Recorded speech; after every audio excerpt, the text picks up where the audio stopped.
Captain Kim Tae-ho walked slowly into the huge room where all the alien leaders met every day to talk about important things. The room was so big that his footsteps made tiny echoes that bounced off the walls. His uniform was clean and perfect. Even though he had traveled for many weeks from Earth to get here, the journey had been long and tiring, but he stood straight and tall like a good soldier. All around him were creatures that looked nothing like humans. Some had 6 arms and purple skin, others had faces like insects with big round eyes that never blinked. There were beings made of what looked like living rock and others that seemed to be made of pure energy floating in glass containers. The air smelled strange, like flowers mixed with metal and something else he could not name. Commander Park So Young stood next to him looking calm even though her heart was beating fast. She had studied all these alien species for months before coming here. She knew their names, their cultures and their weapons, but knowing about them and actually being surrounded by them were two very different things. She could feel hundreds of alien eyes watching them, and most of those eyes were not friendly. The aliens sat in tall chairs. That made them look down at the two humans like adults looking down at small children. Many of them were making sounds that their translation devices turned into laughter. It was not happy laughter, though. It was the kind of laughter people make when they think something is funny in a mean way. Ambassador Vrex was the first alien to speak. His face looked like a giant bug with sharp teeth that clicked together when he talked. His voice came out of a small machine on his chest that turned his clicking sounds into words humans could understand. "So this is what Earth sends us?" he asked while his big eyes looked at them like they were insects. "One small creature to speak for an entire world?" The other aliens laughed louder. Now some of them made sounds like hissing snakes, others made noises like grinding rocks. The humans had expected this, but it still felt bad to be laughed at by creatures who thought they were better and smarter. Tae-ho took a deep breath and spoke in his strongest voice. "Honored Council," he said, using the polite words they had taught him. "Earth asks to join the Galactic Defense Alliance.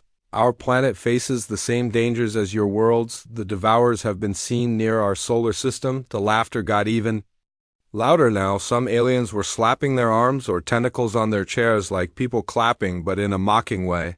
The Devourers were creatures that ate entire planets, leaving nothing behind but empty space. They had destroyed many civilizations over thousands of years, and everyone in the galaxy was afraid of them. High Chancellor Morth was the leader of all the aliens. He was very tall with purple skin and 4 arms that moved like snakes.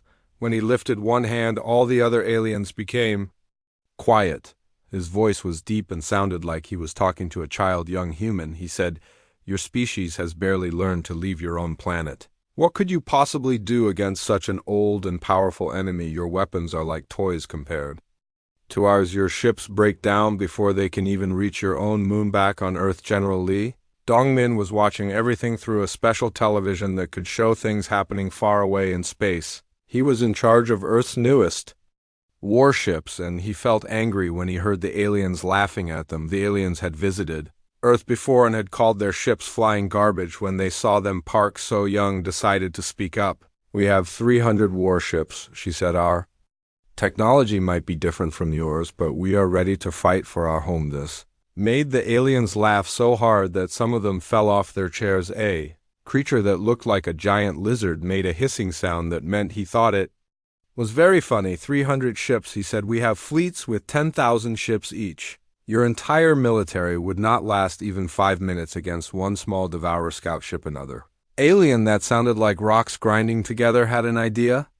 "Perhaps Earth should think about moving all their people to other planets instead of trying to fight. We could move your population to work colonies. Your species might make good servants for US." Tae-ho felt his jaw muscles get tight, but he kept his voice calm and polite. "We thank you for the offer, but humans prefer to defend their homeworld." "How brave, Chancellor," Morth said, but his voice made it clear he was making fun of them. "Very well. When the Devourers come to your system, which our scout ships tell us will happen in about 6 months, you may try your brave defense. We will record your final moments so other species can learn from your example." The meeting ended with more laughter and aliens waving their hands or tentacles like they were saying goodbye to children. The aliens started making bets with each other about how fast Earth would be destroyed.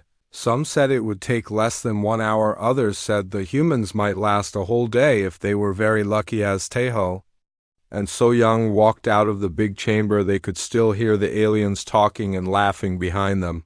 The sounds followed them down the long hallway like shadows that would not go away. When they got back to their small transport ship, So Young hit the wall with her hand hard enough to make a loud bang. "They treat us like we are insects," she said with anger in her voice. Teho sat down in his chair and looked out the window at the stars.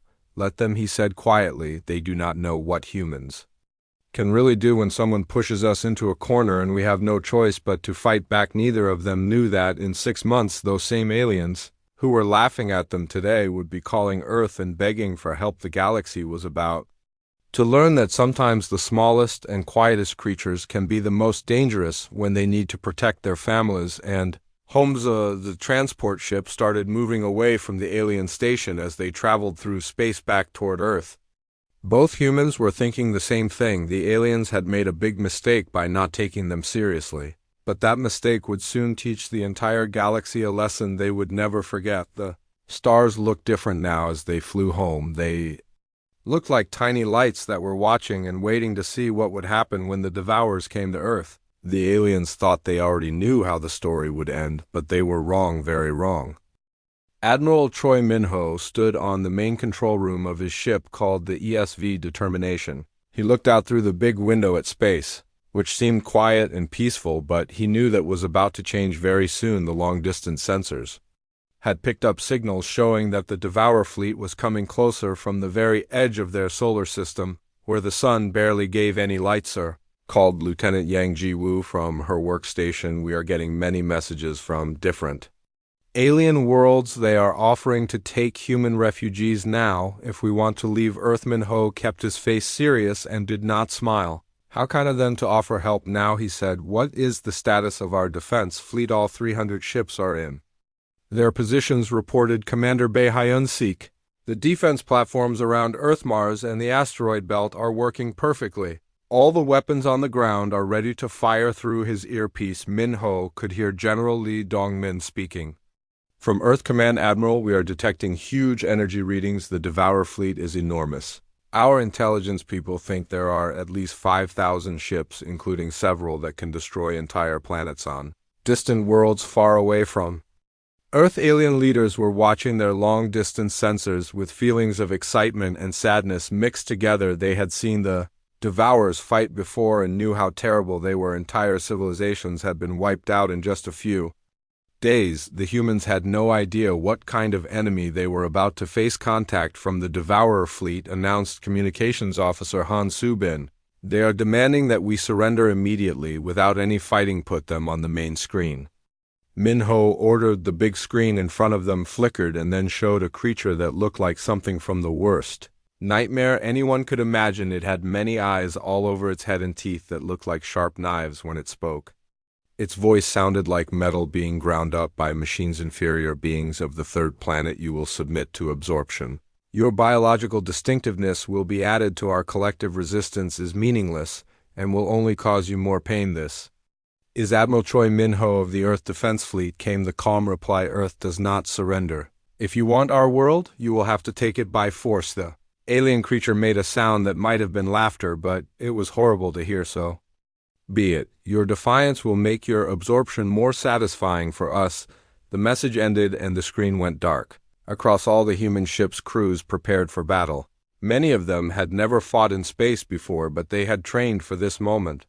For years, Earth's survival depended on what they did in the next few hours. "All ships," Min-ho spoke on the frequency that all ships could hear. "Remember what we are fighting for: our families, our homes, our future. Today humanity shows the galaxy what we are really made of when someone threatens everything we love." The Devourer fleet was moving toward them, and it looked like a dark cloud moving across space. The ships were huge, and there were thousands of them. Each one was bigger than anything humans had ever built. The aliens on the Galactic Council were watching from far away and preparing to see another civilization disappear forever. They had no idea they were about to witness something that would change the history of the entire galaxy. The first human ships moved forward to meet the enemy, and they looked impossibly small against the massive alien fleet, but as they got closer, something unexpected began to happen. Human ships did not act like other species had acted.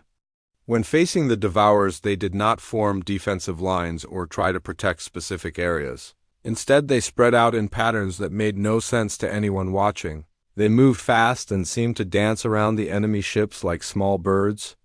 Flying around giant trees, the Devourer commander was confident because he had destroyed hundreds of worlds before. He expected this to be another easy victory. The creatures on these ships had never lost a battle in over 1,000 years. They had weapons that could eat through any armor and shields that could stop any attack, but when the first human ship, called the HFY Courage, opened fire, something impossible happened. The massive Devourer ship that was the size of a small moon simply exploded into pieces. Captain Nam Yu-jin, who commanded the Courage, watched with satisfaction as the huge enemy ship broke apart. Target destroyed, moving to next target, she reported, calmly, like she had just completed a training exercise all across the battlefield.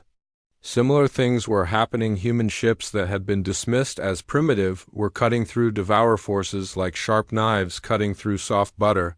Their weapons were based on ideas that no one in the galaxy had ever seen before, and they were incredibly effective against enemies who thought they knew everything about warfare. On the Galactic Council monitoring station, High Chancellor Morth stared at his screens and could not believe what he was seeing. "This is impossible," he said. "How are they doing this?" Commander Park So-young, who was now working as Earth's military representative, smiled in a way that was not entirely pleasant. "You never asked about our weapons technology. You just assumed we were primitive because our ships looked simple." The truth was that humanity had taken a completely different path when developing technology for war. While other species had focused on energy weapons and protective shields, humans had made kinetic warfare into an art form.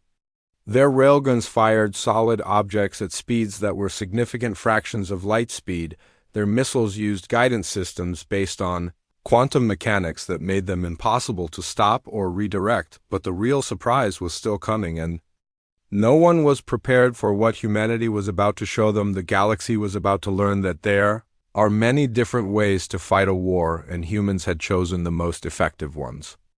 The first Devourer ship that tried to fight human forces was the size of a small moon and looked like a floating city, made of dark metal. Its captain had destroyed hundreds of worlds and expected this battle to be just another easy victory. When the human ship, called HFY Courage, which was barely 1/10 its size, opened fire, the alien commander barely paid any attention to what was happening then. His ship exploded into 1,000,000 pieces, and he died before he could understand what had killed him. Captain Nam Yu-jin, who was commanding the Courage, watched with satisfaction as the massive enemy ship broke apart like a toy that had been hit with a hammer.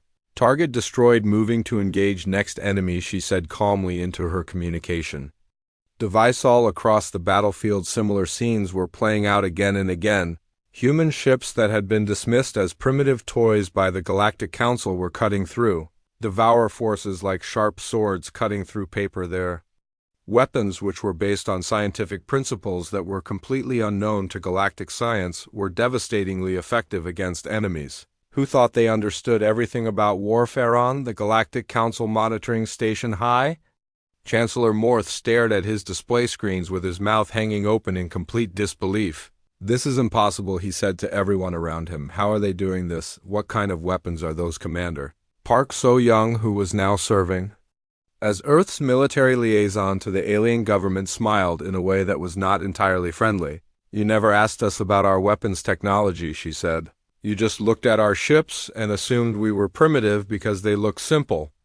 To youth, truth was something that would shock every military expert in the galaxy. Humanity had taken a completely different approach to developing technology for warfare, while other species had spent thousands of years focusing on energy weapons and protective force fields. Humans had perfected kinetic warfare to the level of an art form. Their railguns fired solid projectiles at speeds that were significant fractions of the speed of light. When these projectiles hit enemy ships, the kinetic energy was so enormous that it did not matter how thick the armor was or how strong the shields were. The projectiles simply punched through everything like bullets going through wet paper. Their missiles used guidance systems based on quantum mechanics That made them completely impossible to intercept or redirect once a human missile locked onto a target. It would find that target no matter where it tried to hide or how fast it tried to run. The missiles could even follow ships through hyperspace jumps, which was something that alien scientists had thought was theoretically impossible, but the real surprise was yet to come, and when it happened, it would change everything that anyone thought they knew about warfare. Admiral Choi Min-ho watched as the Devourer fleet tried to regroup after losing so many ships so quickly. They were clearly shaken by the unexpected resistance they were meeting. Deploy the Aurora protocol, he ordered calmly across the human fleet. Special ships that looked exactly like all the other ships began powering up devices that the aliens had never seen before. These were not weapons in any traditional sense that anyone understood. They were something far more terrifying than anything anyone had ever imagined. Captain Lee Seung-ho commanded one of these special ships, which was called the ESV, Phoenix Aurora System Online. He reported to the Admiral targeting the lead Devourer command ship. What happened next would be talked about in galactic military academies for hundreds of years and would become the most studied battle in the history of space warfare. The Aurora system did not fire energy beams like most alien weapons did. It did not launch missiles or projectiles of any kind. Instead, it did something that made alien scientists cry with confusion and terror. It manipulated space and time itself, creating localized gravity wells that crushed enemy ships. Like tin cans being stepped on by a giant, the Aurora system had learned to create artificial black holes that were small and controlled but still had enough gravitational force to compress anything nearby into a ball of super-dense matter. The Devourer command ship, which was massive and supposedly indestructible according to every military manual in the galaxy, simply imploded in on itself. One moment it was there, looking like an enormous floating fortress. The next moment it was nothing but a sphere of compressed metal and organic matter that was no larger than a basketball. Impossible, screamed the Devourer fleet commander over all the open communication channels. What sorcery is this? How can you make gravity itself into a weapon? General Lee Dong-min, who was monitoring the battle from his command center on Earth, allowed himself a small smile as he watched the enemy fleet. Panic. Humans have been studying black holes and neutron stars for decades, he said to his staff officers. We learned how to make small artificial ones. The tide of battle shifted dramatically in just a few minutes. Devourer ships, which had seemed completely unstoppable just hours before, began retreating in panic and confusion, but Admiral Min-ho was not finished with them yet. All ships, he ordered, pursue and destroy. We end this threat here and now, so it can never threaten any world again. What followed was not really a battle anymore. It was a systematic hunting expedition. The mighty Devourer fleet, which had been the terror of the galaxy for over 1,000 years, was being systematically destroyed by just 300 human ships. Those enemy ships that tried to escape found that human vessels could somehow follow them through hyperspace using technology that made galactic scientists weep with confusion and despair. By the end of that day, the Devourer threat that had plagued the entire galaxy for more than a millennium was completely eliminated. Not a single enemy ship escaped to threaten another world ever again. The galaxy watched in stunned silence as humanity achieved something that 47 advanced civilizations working together had never managed to accomplish. They had not just defeated the Devourers, they had completely and utterly destroyed them. The time after the Great Battle left the Galactic Council in complete chaos and confusion. Emergency meetings were called on dozens of different worlds as leaders tried to understand what they had just witnessed with their own eyes. The species they had dismissed as primitive cave dwellers had not only defeated the terrible Devourers but had completely destroyed them so thoroughly that not even one ship had escaped. Dr. Kim Min-young, who was Earth's chief scientist, stood before a gathering of the galaxy's greatest minds on the huge research station called Nexus Prime. Her presentation was titled Human Military Technology, a New Way of Thinking, but she might as well have called it Everything You Thought You Knew About War Was Completely Wrong. The fundamental difference, she explained to the stunned audience of alien scientists, is in how we think about problems. Your species developed weapons to destroy other weapons. Humans developed weapons to destroy entire planets and everything On theme, a scientist from the Thalaxian species raised one of his many tentacles like a student asking a question in school. But your planet shows no signs of global warfare, he said. How did you develop such devastating technology if you were not fighting massive wars? Dr. Minyoung's smile was cold and made many of the aliens feel uncomfortable. Because we have been fighting each other for thousands of years, she answered. Every human weapon system is designed to work against human intelligence and creativity, which means it is designed to work against the best possible enemy we could ever face. She turned on a holographic display that showed the history of human military development over thousands of years while your species were building energy shields to protect your ships. We were perfecting ways to punch holes through anything that existed. While you developed faster ships, we learned to track and destroy anything that moves through space. While you created larger fleets, we designed weapons that could eliminate entire armies with single shots. Commander Park So-young, who had now been promoted to the rank of general, added her own thoughts to the presentation. You made a critical error in your thinking, she said. You saw our small numbers and our simple-looking ships and assumed we were weak. You never considered that we might just be very, very efficient. The revelation went much deeper than just having better weapons. Human military philosophy was completely unlike anything the galaxy had ever seen before. Other species fought wars to capture territory or steal resources or force other species to obey them. Humans fought wars to eliminate threats completely and permanently, so those threats could never bother anyone.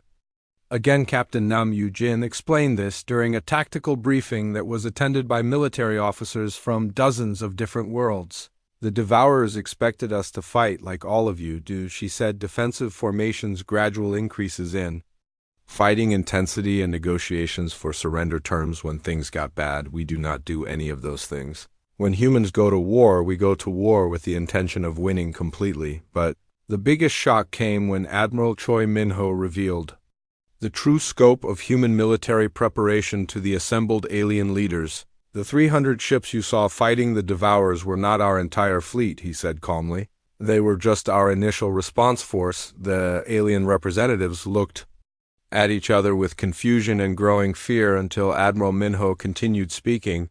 Earth's total military capacity includes 12,000 combat vessels that are currently hidden in various asteroid fields and space nebulae throughout this entire region of the galaxy. We have been building them in secret for 5 years, ever since we first learned about the galactic situation. Silence in the council chamber was so complete that you could have heard a pin drop. High Chancellor Morth finally found his voice after several long minutes. 12,000 ships, he asked. But your industrial capacity should not allow for such massive production. You never asked about our industrial capacity either, General Lee Dongmin replied. Through the communication system, you saw Earth's surface cities and assumed that was all we had? You never looked at our moon-based factories, our asteroid mining operations, or our deep space construction yards that we built in hidden locations. The truth was absolutely stunning to everyone who heard it. Humanity had been treated as primitive newcomers to galactic civilization while secretly building one of the largest and most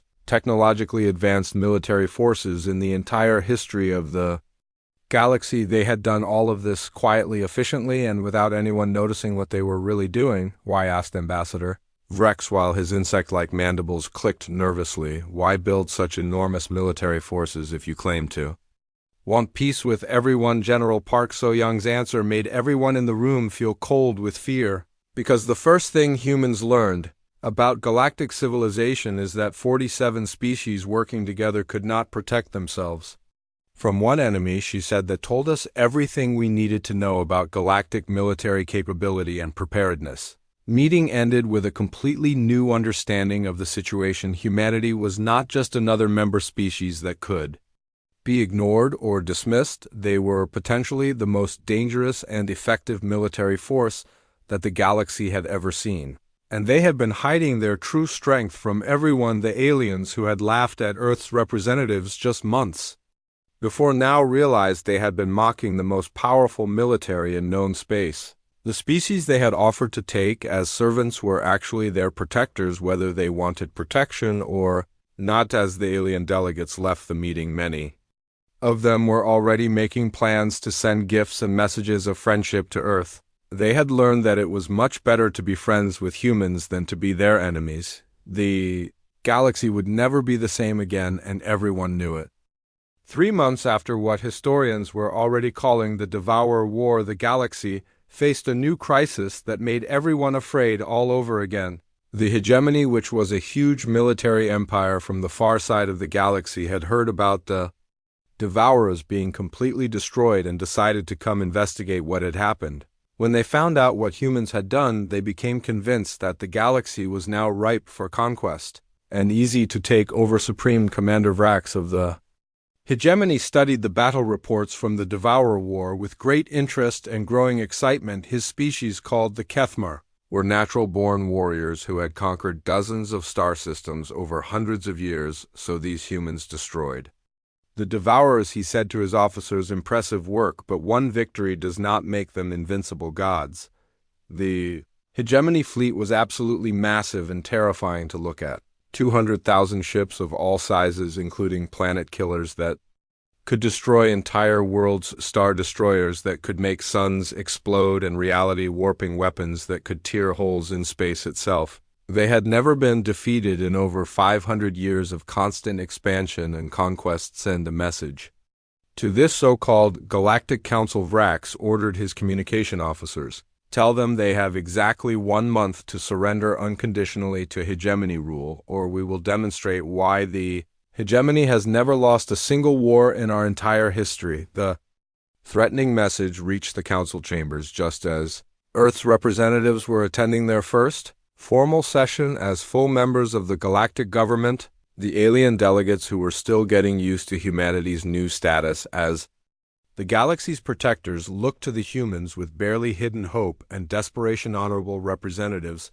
High Chancellor Morth addressed the packed chamber. "The hegemony demands our total and immediate surrender. Their fleet is larger than anything we have ever faced in our entire history. Even if we combined all our military forces, we would still be outnumbered 20 to 1. General Park So-young stood calmly at Earth's delegation podium, looking completely unworried by this news.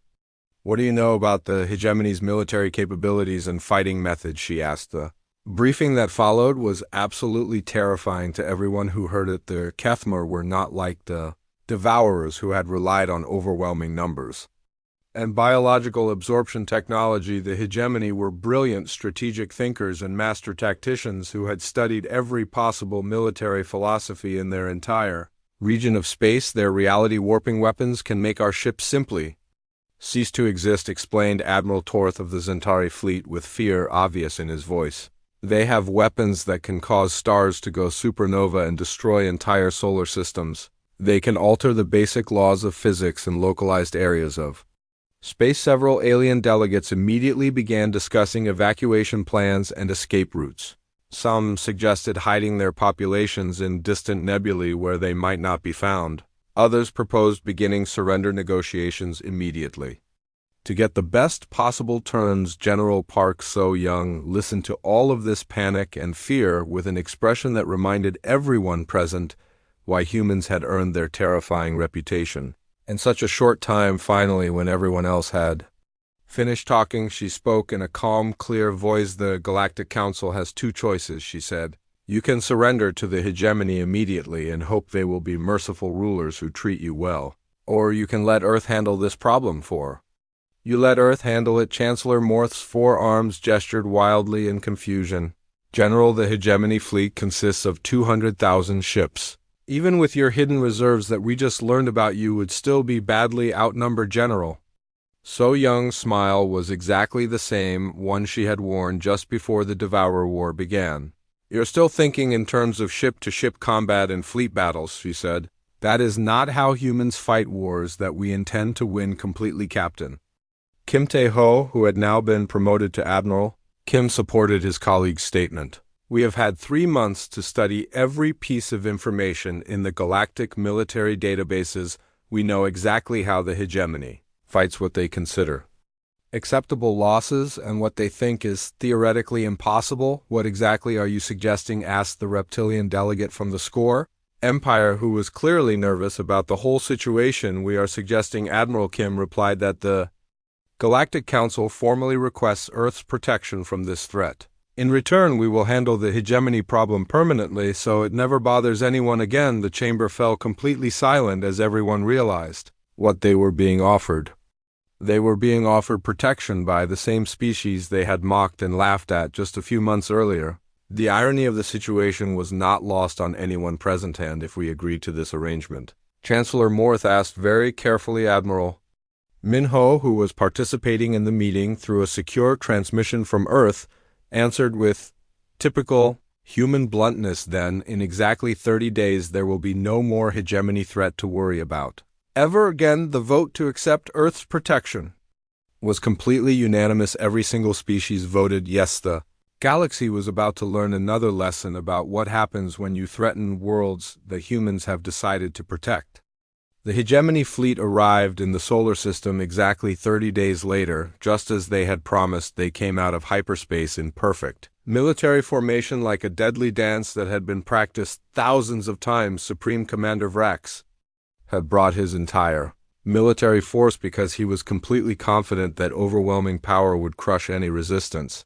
The humans might try to scan the entire system. He ordered his tactical officers, show me exactly what we are facing, so we can plan our attack properly. The tactical report that came back confused him greatly. Sir, we are detecting only 50 human ships in defensive positions. There is no sign of any galactic council fleets anywhere in the system. It appears they have completely abandoned the humans to face us alone. Vrax laughed with genuine amusement, and the harsh sound echoed through his command bridge. 50 ships, he said to his officers. I brought 200,000 ships to be absolutely certain of total victory, and they send 50 vessels to stop us. These humans are either incredibly brave or incredibly stupid. What Supreme Commander Vrax did not know was that those 50 human ships were not there to fight a battle. They were there to deliver a very important message to the hegemony and to the entire galaxy. Admiral Choi Minho commanded the small human fleet from his flagship, the ESV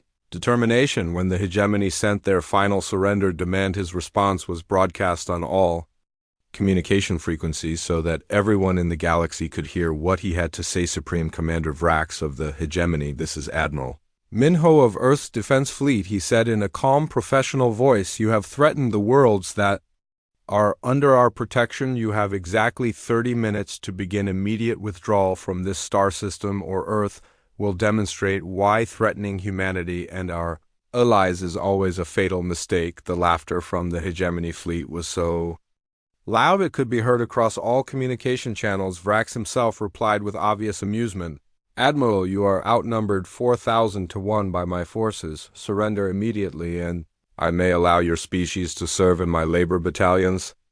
Instead of being destroyed, Admiral Minho's response was calm and absolutely final.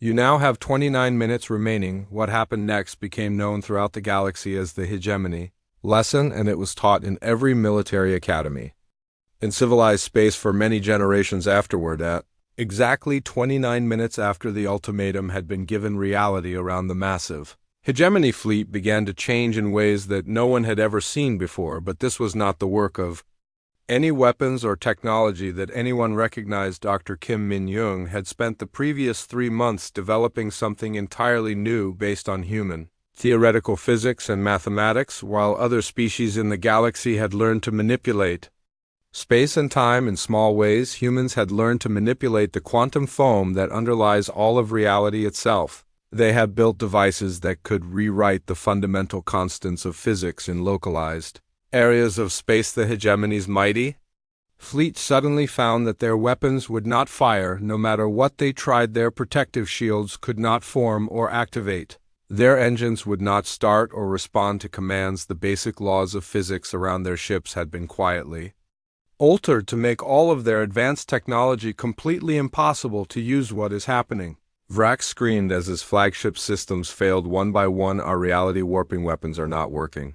Nothing is working at all. Captain Lee Seung-ho, who was commanding the ESV Phoenix, provided a helpful explanation over open communication channels that everyone could hear. Your technology depends on the universe working in a specific way, he said. We have temporarily changed how the universe works in this region of space. Your ships are now just very large, very expensive pieces of metal floating helplessly in empty space. The hegemony fleet, which had been masters of reality warping warfare for centuries, found themselves completely helpless. And unable to fight, their planet-killer weapons had become inert chunks of exotic matter. Their Star Destroyer missiles were now just harmless projectiles that could not even explode. But Admiral Minho was not finished with his demonstration. You brought 200,000 ships to threaten worlds under Earth's protection. He said that was a serious error in judgment. Allow me to correct this mistake for you. What followed was not a battle in any traditional sense. It was a systematic demonstration of human military philosophy and thinking. Every single hegemony ship was captured completely intact with their crews taken prisoner without a single shot being fired by anyone. The mighty hegemony military force that had been undefeated for 5 centuries surrendered without ever managing to fire even one weapon. Supreme Commander Vrax found himself aboard the ESV Determination as Admiral Minho's prisoner, facing the human admiral in person. How, he asked, because it was the only word he could manage to say. You made the same mistake the Devourers made, and the same mistake the Galactic Council made when they first met us, Admiral Minho explained with infinite patience. You assumed that because you understood your own technology. You understood all possible technology that could ever exist. Humans approach problems very differently than other species do. The war crimes trials that followed revealed the true scope of hegemony atrocities that had been committed across dozens of star systems over hundreds of years. Their entire military command structure was systematically dismantled. Their conquered worlds were liberated and returned to their original inhabitants, and their territory was placed under joint galactic Council and Earth administration. 6 months later, High Chancellor Morth stood before the rebuilt Galactic Council chambers, which had been relocated to Earth's moon for better security coordination. Representatives from over 100 liberated worlds filled all the seats, and all of them were looking to humanity for protection and guidance in building a better future. The Council recognizes Admiral Minho of Earth for his address on the new Galactic Security Framework. Morth announced. Admiral Minho took the speaker's podium, but his message was not what the audience had expected to hear. The galaxy has learned a very important lesson, he said. Peaceful civilizations cannot remain peaceful without the ability to defend themselves effectively against those who would harm them. Earth proposes the creation of a joint defense initiative where human military technology and training will be shared with all member worlds who want to learn. But, he continued, this sharing comes with strict conditions. Member worlds must commit to protecting each other, to never using this technology for conquest or aggression, and to understanding that true peace comes through strength, not through hoping that stronger neighbors will be kind to you. General Park So Young concluded the presentation with words that became the official motto of the new Galactic Defense Force. The galaxy laughed when Earth offered to help defend it, she said. No one is laughing now, and more importantly, no one needs to be afraid of bullies anymore. Either the age of galactic civilization, depending on the mercy of stronger enemies, was finally over. Humanity had taught the galaxy that the best defense against bullies was the ability to hit back harder than they ever imagined possible. In the end, Earth's greatest weapon was not their technology, their ships, or their tactics. It was their complete refusal to accept that might makes right, combined with the determination to prove that right, when properly defended, always makes might.